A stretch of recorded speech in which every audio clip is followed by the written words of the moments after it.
My son, Hillary, has always been a wild spirit, a bright flame that burns too fiercely to be tamed. From the moment he could walk, he was running, chasing adventure, chasing trouble, chasing anything that sparkled in his young, reckless heart. He's my only son, my pride and my headache, the boy who carries my hopes and breaks my heart in equal measure. At 24, Hillary is a storm of energy, a young man who loves life too much to slow down, who dives headfirst into everything, parties, women, music, chaos, without a thought for the consequences.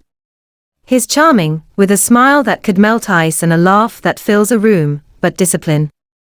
That's a word that's never found a home in his vocabulary, especially when it comes to women. I raised him alone, just the two of us, after his father walked out when Hillary was barely 3.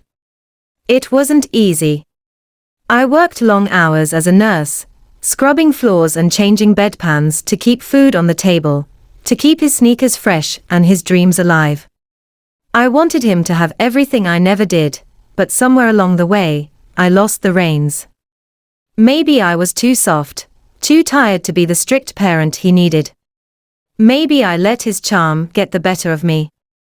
Whatever it was, Hillary grew up fast, too fast, and by the time he was a teenager, he was already out of my reach, running with a crowd that loved the nightlife as much as he did. He was 16 when I first caught him sneaking out to a party, climbing through his bedroom window with that guilty grin plastered on his face. "Ma, I'll be fine," he'd say, flashing those dimples, and I'd sigh, knowing I couldn't lock him in.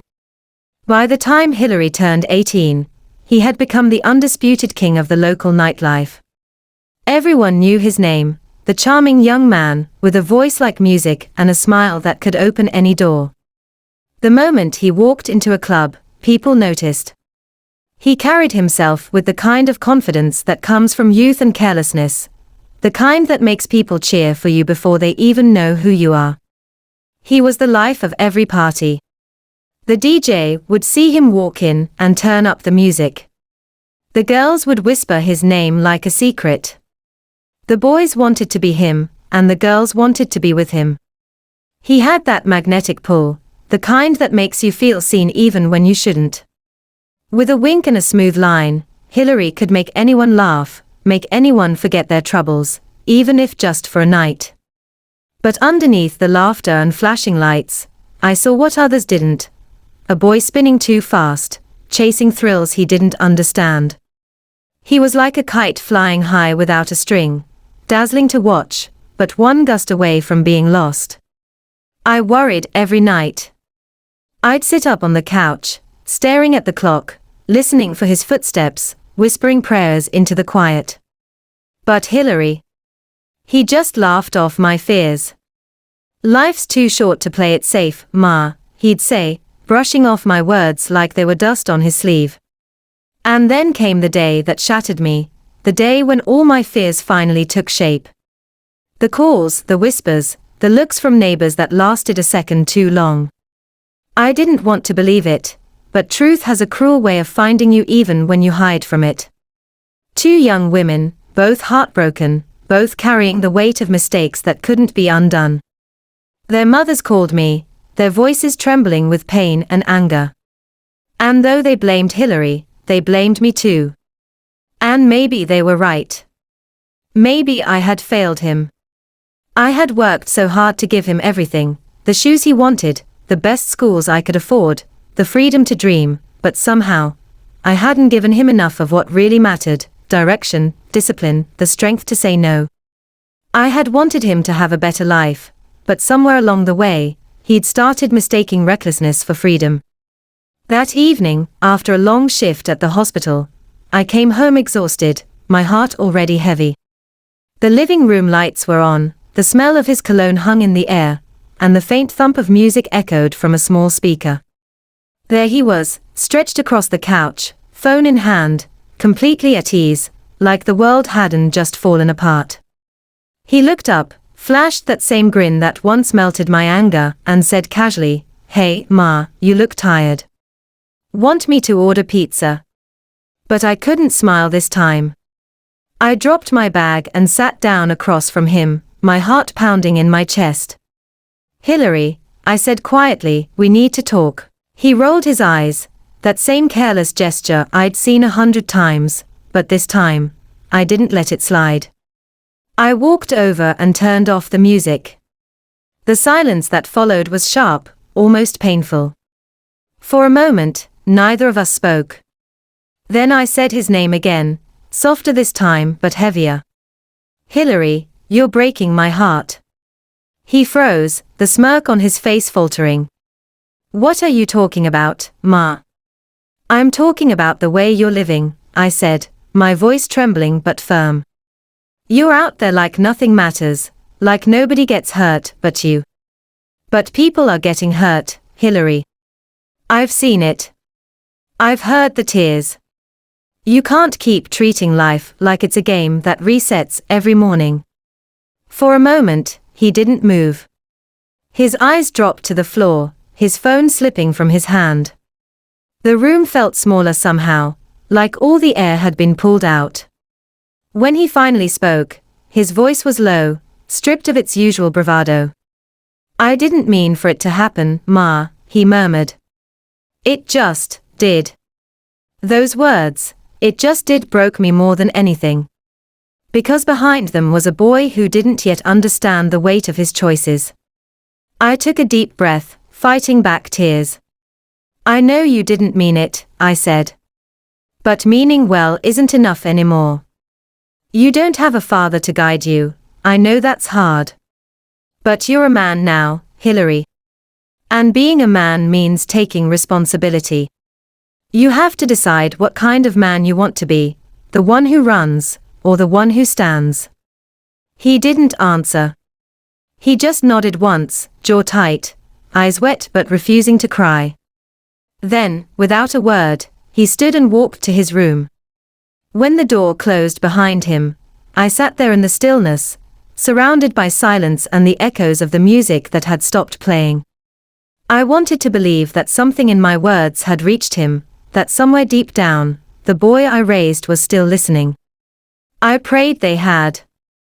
I prayed he'd find a way to slow down, to think, to grow into the man I knew he could be. But with Hillary, you never knew. He was like the wind, beautiful, wild, impossible to hold. Months passed, and things didn't change much. He still went out, still partied, still had that same restless energy. But I noticed something different. He was spending more time with one girl, a girl named Lena. She was quiet, not like the others who'd come and gone. She had a soft smile and eyes that seemed to see right through Hillary's charm. I liked her, though I didn't let myself hope too much. Hillary wasn't the settling type, or so I thought. Lena started coming around more often. She'd sit in the kitchen with me, helping me chop vegetables for dinner, talking about her job at a bookstore and her dreams of opening her own one day. She was steady, grounded, the kind of person who could anchor someone like Hillary. I watched them together, the way he looked at her when he thought no one was watching, the way his laugh softened when she was near. It was new, this tenderness in him, and it gave me a flicker of hope. One night, as I was cleaning up after dinner, Hillary came into the kitchen, his hands in his pockets, looking nervous. Ma, he said, can we talk? I nodded, drying my hands on a towel, and we sat at the table. He took a deep breath, and I braced myself. With Hillary, you never knew what was coming. Lena's different, he said, his voice low. She's not like the others. She makes me want to be better. I know I've messed up a lot, Ma. I know I've made you worry. But I love her. I really do. And I want to do this right. I stared at him, my heart pounding. What are you saying, Hillary? He looked down, then back at me, his eyes steady for once. I'm going to ask her to marry me. The words hung in the air, and for a moment, I couldn't breathe. My boy, my wild, reckless boy, was talking about marriage. I wanted to laugh, to cry, to hug him and shake him all at once. Are you sure?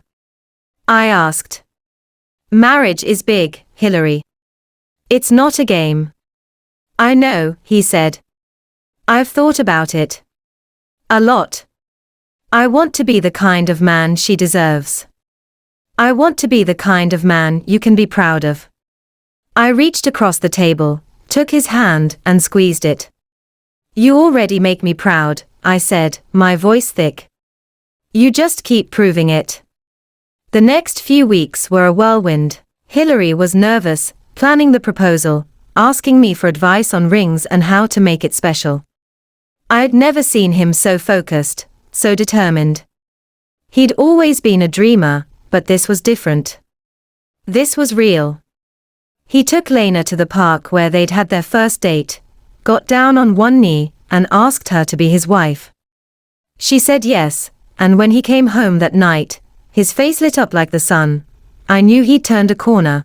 Planning the wedding was chaos, but the good kind. Lena's family was small, just her parents and a younger brother, but they welcomed Hillary like he was one of their own. I helped where I could, sewing tablecloths, arguing with caterers, crying over how fast it all seemed to be happening. Hillary was still himself, cracking jokes, sneaking extra cake samples, but he was different, too. He was present, not just physically but emotionally. He listened when Lena spoke, took her hand when she was nervous, asked me what I thought about every little detail. My boy was growing up. The wedding day was perfect, the kind of day you dream about. Lena looked like an angel in her white dress, her hair woven with flowers. Hillary, in his suit, looked like the man I'd always hoped he'd become, strong, sure, and so full of love it made my chest ache. They said their vows under a big oak tree, promising to love and honor each other, and I cried through the whole thing. Not just because it was beautiful, but because I could see it, the future, their future, a life built on something real. After the wedding, they moved into a small apartment a few blocks away. I'd walk over sometimes, bringing leftovers, or just to check in, and I'd see them building their life together. Lena would be reading on the couch, Hillary cooking something terrible in the kitchen, both of them laughing like kids. It wasn't perfect. Hillary still forgot to take out the trash, and Lena had her own stubborn streak, but they were trying. They were building something. Today, though, today was the day that made my heart burst. I was at home, sipping tea and flipping through a magazine, when Hillary burst through the door, Lena trailing behind him, both of them grinning like they'd won the lottery. "Ma," he shouted, holding up a small white stick. "You're gonna be a grandma." I froze, the magazine slipping from my hands. Lena stepped forward, her eyes shining.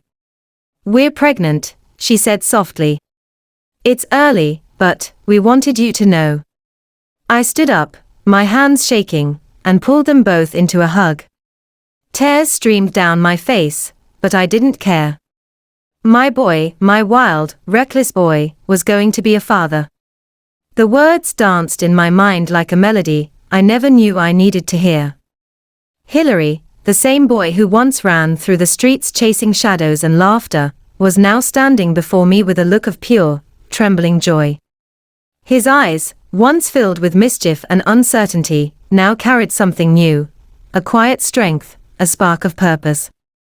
And Lena, sweet, steady Lena, stood beside him, her hand resting gently on her belly, her smile soft but radiant, like the first light of dawn after a long, stormy night. I could already see it.